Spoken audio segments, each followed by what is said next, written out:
વરસતા વરસાદમાં સાંજે 4-5 વાગે ને એટલે બધાની ચટપટું ખાવાની ડિમાન્ડ આવી જાય, પણ આપણને સાથે સાથે તબિયતની ચિંતા પણ થાય જ કે એવું શું બનાવવું કે જે ચટપટું, ટેસ્ટી પણ હોય અને હેલ્ધી પણ ખરું. તો ચાલો આજે ઘરમાં બધા આંગળા ચાટતા રહી જાય ને તેવી ચટણી બનાવવાની મગજમારી વગર ટેસ્ટી, ચટપટી, હેલ્ધી અને ફટાફટ બની જાય ને તેવી હેલ્ધી ભેળ બનાવીએ. તો આ ચટપટી હેલ્ધી ભેળ બનાવવા માટે ફટાફટ ધીરા ગેસ પર ગરમ થતી કઢાઈમાં 1 બાઉલ કોરા મમરા ઉમેરી દઈશું. સતત મિક્સ કરતા જઈ અને તેને શેકવાના છે.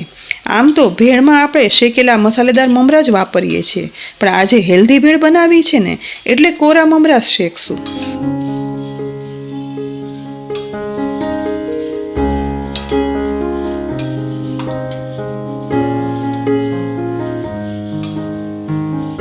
માત્ર 3-4 મિનિટ શેકાતા મમરા હાથમાં લઈ અને પ્રેસ કરતા જુઓ હવે એકદમ ક્રિસ્પી થઈ ગયા છે. તો તેને કઢાઈમાંથી કાઢી અને એક ડીશમાં લઈ લઈએ. ત્યાર પછી અહીં મેં વધેલી 2 રોટલીના આવા ટ્રાયેંગલ ટુકડા કરી લીધા છે.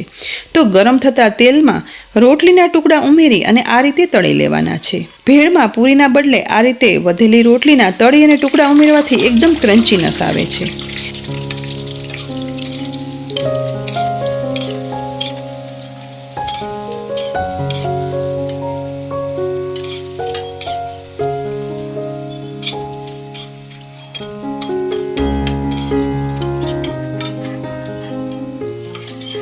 ગોલ્ડન બ્રાઉન તળાયેલા રોટલીના ટુકડાને હવે તેલમાંથી બહાર કાઢી લઈએ.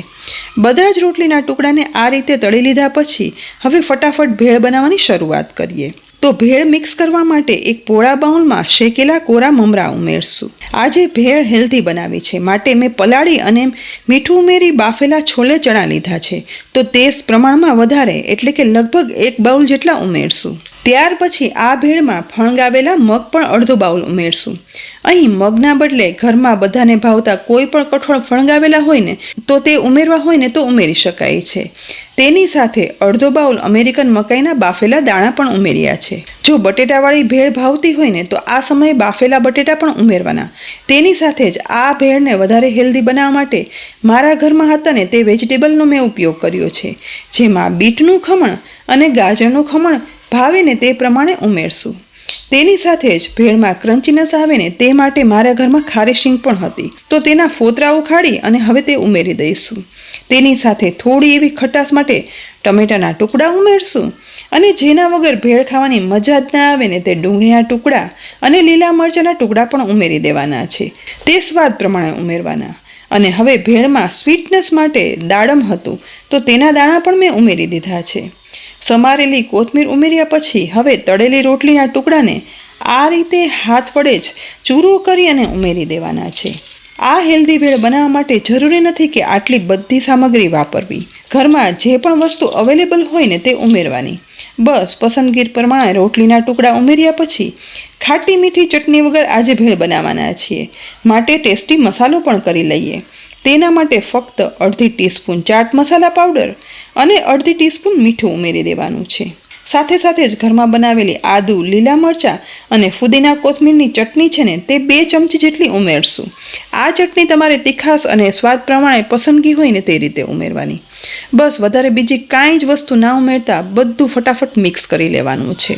વરસાદમાં જ્યારે ચટપટું ખાવાની ઇન્સ્ટન્ટ ડિમાન્ડ આવે ને ત્યારે આટલી બધી સામગ્રી ના હોય ને ઘરમાં જે પણ સામગ્રી અવેલેબલ હોય તે મિક્સ કરી આ રીતે હેલ્ધી ભેળ બનાવશો ને તો ઘરમાં બધાને ભાવશે જ.